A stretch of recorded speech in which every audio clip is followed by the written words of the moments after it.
कैसा एक्सपीरियंस है आपका रेजोनेंस में? सर बहुत ही अच्छा एक्सपीरियंस है। ठीक है, कब ज्वाइन किए थे? बस 1 मंथ पहले। 1 मंथ पहले। क्या सोच कर ज्वाइन किए थे रेजोनेंस? सर यहाँ पर अच्छा पढ़ाई होता है। एनसीईआरटी को अपनी आत्मा बना ले, उसको सोल समझ के उसको पढ़ाई करें तो वो उनके लिए बहुत फ़ायदेमंद रहता है। बाकी जो प्रीवियस ईयर्स के क्वेश्चंस हैं उनको लेना, उसको प्रैक्टिस करना। और बायोलॉजी में बच्चों का एक मिसकंसेप्शन ये है कि हर चीज़ उनको रटना है, but that is not exactly. Organic में अगर लास्ट 5 ईयर के क्वेश्चन को अगर देखते हैं, एनालिसिस हम लोग अगर करते हैं तो देखा गया है कि उसमें सीक्वेंस क्वेश्चन बहुत आते हैं। एक साथ 5 क्वेश्चन 6 क्वेश्चन का अगर सीक्वेंशियल क्वेश्चन अप्रोच करेंगे तो उनसे उनका बहुत बेनिफिट उठा सकते हैं। बेसिकली हम लोग यहाँ पर जो है कोटा से अभी आए हैं पिछले साल ही। तो हम लोग ये चाहते हैं कि जो कोटा में जो मेथडोलॉजी अप्लाई की जाती है, जैसे बहुत सारे शीट के क्वेश्चन सोल्व कराए जाते हैं, डीपीपी के क्वेश्चन सोल्व कराए जाते हैं, तो वो ही मेथडोलॉजी जो है हम लोग यहाँ भी पटना में लागू करना चाह रहे हैं। Hi everyone, welcome to Career Finology YouTube channel. तो आज हम लोग आ चुके हैं रेजोनेंस के पटना वाला सेंटर पे और इस वीडियो में क्लासरूम टूर दिखाने वाले हैं और यहाँ के मैनेजमेंट से बात करेंगे क्या कुछ खास माहौल दे रहा है रेजोनेंस अपने बच्चों के लिए। तो आप लोग हमारे इस वीडियो में बने देखिए हमारा ये पूरा वीडियो। अगर आपको हमारा ये वीडियो अच्छा लगे तो हमारे इस वीडियो को लाइक कर दें, चैनल पे नए हैं तो चैनल को भी सब्सक्राइब कर दें। अभी हम लोग हैं रेजोनेंस पटना के कंकरबाग वाले सेंटर पे और यहाँ पे हम लोग जाने वाले हैं क्लासरूम में और बच्चों से जानेंगे कि यहाँ पे क्या कुछ माहौल है। कैसा एक्सपीरियंस है आपका रेजोनेंस में? सर बहुत ही अच्छा एक्सपीरियंस है। ठीक है, कब ज्वाइन किए थे? बस 1 मंथ पहले। 1 मंथ पहले। क्या सोच कर ज्वाइन किए थे रेजोनेंस? सर यहाँ पर अच्छा पढ़ाई होता है। ठीक है, अभी टेस्ट हो रहा है। ये टेस्ट क्या चैप्टर बेस्ड है और जेई मेंस के लेवल पे? जेई मेंस प्लस एडवांस दोनों के लेवल पे है। दोनों के लेवल पे है। तो ये चैप्टर बेस्ड अभी टेस्ट हो रही होगी।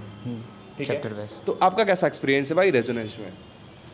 अच्छा है, पढ़ाई होता है, टीचर्स डाउट सॉल्व कर देते हैं अच्छे से। ठीक है, बेसिक्स। आप फाइंड कैसे किए थे रेजोनेंस? बहुत सारे इंस्टीट्यूशन है यहाँ पे। हम सर्च कर रहे थे रिजल्ट्स पे और पढ़ाई पे और यूट्यूब पे देखे थे रिव्यूज़ भी। रेजोनेंस का अच्छा लगा तो एडमिशन ले ली। ठीक है, आप क्या कुछ बताना चाहते हैं भाई रेजोनेंस के बारे में? रेजोनेंस अच्छा कोचिंग है, इंस्टीट्यूट है, पर यहाँ पे पढ़ाई अच्छा होता है, इसी वजह से मैं यहाँ पे ज्वाइन की हूँ। मैं बहुत अच्छा एक्सपीरियंस है। ठीक है, क्या कुछ बताना चाहते हैं बच्चों को जो बच्चे अनअवेयर हैं यहाँ से? मतलब ये अच्छा इंस्टीट्यूट है और ये मतलब यहाँ पे पढ़ाई बहुत अच्छा होता है, ये ठीक ठाक पढ़ाई होता है। अच्छा, कोई ऐसी कमियाँ भाई रेजोनेंस में? कमी तो कुछ भी नहीं है, यहाँ पर सब कुछ अच्छा चल रहा है यहाँ पर। ठीक है, तो आप क्या कुछ बताना चाहते हैं? क्या कुछ माहौल मिल रहा है आपको? यहाँ का पढ़ाई का माहौल बहुत बढ़िया है और यहाँ फैकल्टी बहुत अच्छा है और सब इंस्टीट्यूट के कंपेयर में बहुत ज़्यादा अच्छा है। यहाँ पे फैकल्टी कितने कोऑपरेट करते हैं भाई आपको? बहुत ज़्यादा कोऑपरेट करते हैं। ठीक, डाउट के लिए क्या कुछ खास है भाई यहाँ पे? डाउट क्लास हर एक सेशन के बाद मिलता है और सभी लोग किसी भी वक्त डाउट जाके पूछ सकते हैं टीचर से डायरेक्टली। तो आप कितने सेटिस्फाइड हैं यहाँ से? बहुत बढ़िया कोचिंग इंस्टीट्यूट है, one of the top Patna में जहाँ तक मैं जानता हूँ।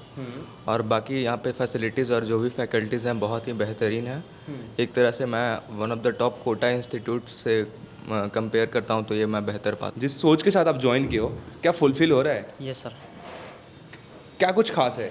बहुत अच्छा है यहाँ। मतलब कि टीचर्स आपको कितने कोऑपरेट करते हैं, आप हमारे व्यूवर्स को बताएं। करते हैं अच्छे। अच्छा करते हैं। आपका कैसा एक्सपीरियंस है रेजोनेंस में? बढ़िया है, 1-to-1 अटेंशन रहता है टीचर्स का ठीक है, और फैकल्टी बहुत बढ़िया है और डाउट क्लास रहता है। ठीक है, आपका कैसा एक्सपीरियंस है रेजोनेंस में? बहुत अच्छा एक्सपीरियंस है। ठीक है, यहाँ पे सारा कुछ मतलब सबसे अच्छा डाउट क्लास रहता है। जब भी हम जा सकते हैं डाउट क्लास में, हम पूछ सकते हैं जो भी डाउट हो, सारा क्लियर किया जाता है। ठीक है, ओवरऑल आप लोग सेटिस्फाइड है भाई? पक्का? कोई कमियां हो तो बता सकते हैं, पक्का ना? अभी मेरे साथ हैं MM के मैम, HOD ऑफ बायो और मैम का क्वालिफिकेशन बैकग्राउंड है MSc बायोटेक्नोलॉजी बनस्थली विद्यापीठ से। मैम का टीचिंग एक्सपीरियंस जो है 10 to 12 ईयर का है। तो हम मैम से जानते हैं मैम क्या कुछ खास बताती हैं नीट की प्रिपरेशन करने वाले बच्चों के लिए। Hi ma'am, welcome to Career Finology. Thank you. Ma'am आप क्या कुछ खास बताने वाली हैं नीट के बच्चों के लिए? देखिए, नीट जो है बेसिकली उसमें 50% वेटेज जो है वो बायोलॉजी का रहता है और बाकी 50% में केमिस्ट्री और फिज़िक्स इनरोल होता है। तो मेरा ये कहना है कि नीट के बच्चों का ऑब्वियसली वो बायोलॉजी पे उनका फोकस तो ज़्यादा रहेगा ही रहेगा। और उस प्रिपरेशन के दौरान उनको अपना जो स्टडी मटेरियल है वो मतलब रिलेटेड एनसीईआरटी जो है वो पूरी तरह से उनको फॉलो करना है। हालांकि हम टीचर्स हैं, हमारा काम है उनको मार्गदर्शन देना, तो हमारा गाइडेंस तो उनको रहता ही रहता है, लेकिन जो बायोलॉजी है वो अगर वो एनसीईआरटी को अपनी आत्मा बना ले, उसको सोल समझ के उसको पढ़ाई करें, तो वो उनके लिए बहुत फ़ायदेमंद रहता है। बाकी जो प्रीवियस ईयर्स के क्वेश्चंस हैं उनको लेना, उसको प्रैक्टिस करना। और बायोलॉजी में बच्चों का एक मिसकंसेप्शन ये है कि हर चीज़ उनको रटना है, but that is not exactly. उसमें उनको टर्म्स को समझने की ज़रूरत बहुत होती है। अगर वो हर टर्म्स को समझ के उसको अच्छे से समझते हैं तो उसको याद करना उनके लिए ज़्यादा हो जाता है, क्योंकि अपने आप में बायोलॉजी एक बहुत बड़ा सब्जेक्ट हो जाता है जिसको लोग यही समझते हैं कि हमको सारा ग्रास्प करना है।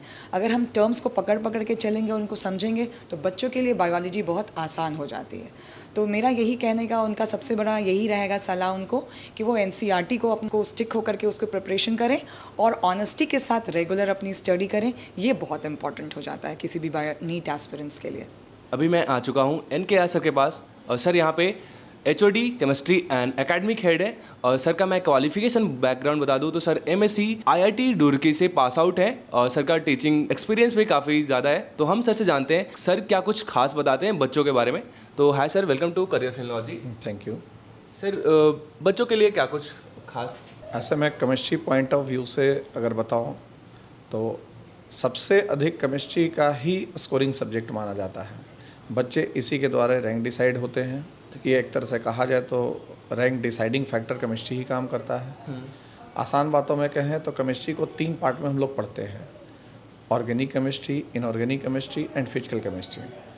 IIT में तीनों का कोऑर्डिनेशन जो है बराबर का है। ठीक है सर।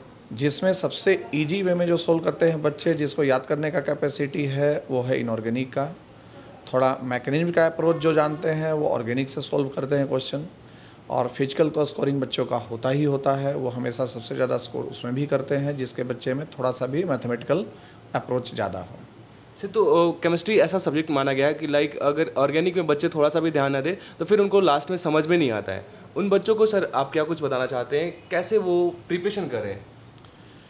उसको इनिशियल स्टेज से ही अगर मैकेनिज्म पर विशेष अगर ध्यान देते हैं तो उसको वो इजी वे में पकड़ सकते हैं क्वेश्चन को। हर रिएक्शन का कोई ना कोई रीजन होता है और वो मैकेनिज्म से ही पहचाना जा सकता है। थोड़ा सा अगर मैकेनिज्म को अप्रोच कर ले तो वो आसानी से बातों को समझ सकते हैं और ऑर्गेनिक उनको ईजी लगने लगेगा। अभी सर जैसा कि JEE मेंस का पेपर हो चुका है, एडवांस का पेपर होने वाला है, वैसे में बच्चों को अब क्या करना चाहिए? अभी उनको सीक्वेंस वाले क्वेश्चन पर ज़्यादा ध्यान देना होगा। ऑर्गेनिक में अगर लास्ट 5 ईयर के क्वेश्चन को अगर देखते हैं, एनालिसिस हम लोग अगर करते हैं तो देखा गया है कि उसमें सीक्वेंस क्वेश्चन बहुत आते हैं। एक साथ 5 क्वेश्चन 6 क्वेश्चन का अगर सीक्वेंशियल क्वेश्चन अप्रोच करेंगे तो उनसे उनका बहुत बेनिफिट उठा सकते हैं। अभी हमारे साथ हैं फिजिक्स के HOD सर, और मैं सर का क्वालिफिकेशन बैकग्राउंड बता दूं तो सर IIT दिल्ली से BTech पास आउट है, और सर का वो 16 to 17 ईयर टीचिंग एक्सपीरियंस है, जिसमें से 11 to 12 ईयर इन्होंने कोटा रेजोनेंस को दिया है। तो हम सर से जानते हैं कि सर क्या कुछ बच्चों के लिए खास चीज़ें बताते हैं। बेसिकली हम लोग यहाँ पर जो है कोटा से अभी आए हैं पिछले साल ही। तो हम लोग ये चाहते हैं कि जो कोटा में जो मेथडोलॉजी अप्लाई की जाती है, जैसे बहुत सारे शीट के क्वेश्चन सोल्व कराए जाते हैं, DPP के क्वेश्चन सोल्व कराए जाते हैं, तो वो ही मेथडोलॉजी जो है हम लोग यहाँ भी पटना में लागू करना चाह रहे हैं। और हमारी कोशिश ये है कि ज़्यादा से ज़्यादा जो बिहार के बच्चे हैं, स्पेशली इस रीजन के बच्चे जो हैं, इसका फ़ायदा उठाएँ। ठीक है सर। सर जैसा कि अभी JEE मेंस का पेपर हो चुका है, एडवांस का पेपर होने वाला है, तो उन बच्चों को आप क्या कुछ बताना चाहेंगे?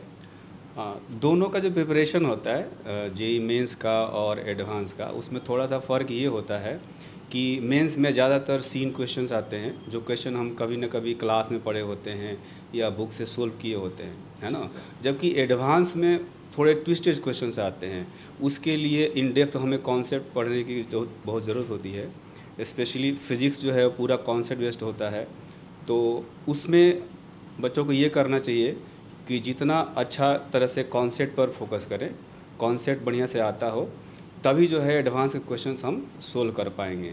मेंस में अगर थोड़ा सा कॉन्सेप्ट कमज़ोर भी रहता है, फॉर्मूले याद रहते हैं तो सवाल बन जाते हैं, लेकिन एडवांस में ऐसा नहीं है ना। तो एडवांस में पहला जो चीज़ इंपॉर्टेंट है वो है कॉन्सेप्ट, और कॉन्सेप्ट आपको आता है, फिर आप एडवांस लेवल के प्रॉब्लम्स का प्रैक्टिस करें ज़्यादा से ज़्यादा। अब कोई नई चीज़ करने की कोशिश न करें, है ना।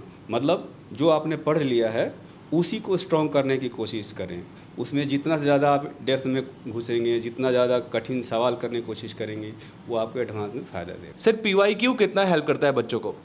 हाँ, इससे दो चीज़ें समझने में फ़ायदा मिलता है। एक तो ये पता चलता है कि कौन कौन से इम्पोर्टेंट टॉपिक्स हैं, है ना। वो इम्पोर्टेंट टॉपिक्स आप देखेंगे कि जैसे हमारे रेजोनेंस का मटेरियल है, लास्ट का एक्सरसाइज 3 होता है, उसमें प्रीवियस ईयर्स के क्वेश्चन दिए रहते हैं। उसको देख करके एक आइडिया लग जाता है कि कौन कौन से इम्पोर्टेंट टॉपिक्स हैं जिनसे बार बार जो है क्वेश्चंस पूछे गए हैं।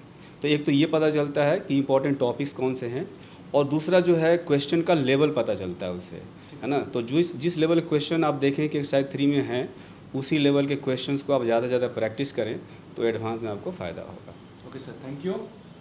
तो अभी हमारे साथ थे SSI सर, और सर काफ़ी सर का पॉपुलैरिटी है, लाइक आप गूगल पे और यूट्यूब पे सर्च कर सकते हैं बेस्ट टीचर ऑफ फिजिक्स, तो सर का नेम आ सकता है आपको। तो आप लोगों को ये वीडियो कैसा लगा आप लोग कमेंट करके बता सकते हैं। रेजोनेंस पटना सेंटर से आप लोग जुड़े हुए हैं तो कमेंट करके बताएं, बच्चों को ज़्यादा हेल्प होने वाला है। चैनल पे नए हैं तो चैनल को सब्सक्राइब करें, इस वीडियो को लाइक करें, अपने फ्रेंड्स तक शेयर करना ना भूलें।